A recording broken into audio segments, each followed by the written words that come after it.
You're procrastinating because you're choosing to. It's not because you're lazy, overworked, or some helpless victim of circumstance. No, you're putting things off because you're avoiding discomfort. But lucky for you, stopping procrastination is surprisingly simple.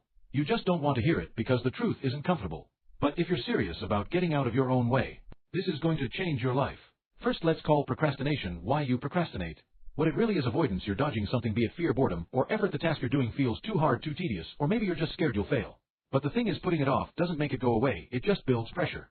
You think you're avoiding discomfort, but all you're doing is trading short-term relief for long-term stress. It's like sticking a band-aid on a bullet wound. It doesn't solve the problem. It just delays the inevitable. The lie you tell yourself. You tell yourself you'll do it later. But that's a lie. You're not going to magically wake up more motivated tomorrow, trust me. You think I work better under pressure, but that's BS too. You don't work better, you just work faster because you have no choice.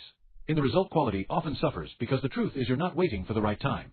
You're waiting for the work to feel easy. But it never will. Waiting doesn't make hard tasks easier, it just gives you less time to do them. That's the truth, so stop fooling yourself. It's simple actually. Now here's the part you're not going to like. Stopping procrastination is ridiculously simple, not necessarily easy simple. All you have to do is start, that's it. The hardest part of any task isn't doing it, it's starting. Once you take that first step, momentum kicks in like that 3 a.m. water and the task becomes manageable. But the longer you sit there thinking about it, the bigger and scarier it feels. The task itself is not the problem, it's your hesitation. Think about it. Have you ever started something and thought, wow, this is so good? No, starting is always easier than the nightmare you built up in your head, so why the delay? Just start. Here's a strategy one personally use myself for killing procrastination. I like to call it just start method. First, set a timer for 10 minutes. Tell yourself, I'm only going to do this for 10 minutes. If it sucks, I can stop. Guess what? 9 times out of 10 you won't stop. Why? Because starting breaks the mental block. Second, do the easiest part first. Don't overcomplicate it. If you need to write a paper, just open the document and write the title and outline. If you need to clean, pick up one thing. Momentum is your best friend, and small wins create big progress. And lastly, don't multitask. Procrastinators, or should I say you love multitasking because it feels productive without actually accomplishing anything. Focus on one thing and block out everything else. No TikToks, no YouTube, no distractions.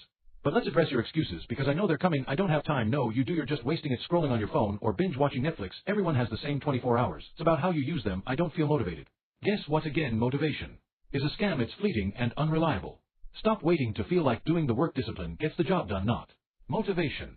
It's too hard. Sure, some tasks are tough, but avoiding them doesn't make them easier. Start small, break it into steps, and stop whining about it. But what happens after you start? How do you keep going? Simple, build momentum. Think of momentum as a snowball. It starts small, but the more you roll with it, the bigger it gets. Every small action adds up. You finish the title and outline. Great, now tackle the next. Cleaned your room. Awesome. Now handle the papers. Momentum doesn't require perfection. It requires consistency. The more you do, the more confident you feel. Action creates confidence, not the other way around. You don't need to feel confident to start, you just need to start to feel confident. Better than nothing. But I don't know where to start. Start anywhere. Pick the easiest, most obvious thing and go from there. But what if I fail? You might, and that's fine. Failure isn't the end, it's feedback. Failure makes you learn, adapt, and try again. Sitting on your hands because you're scared doesn't protect you.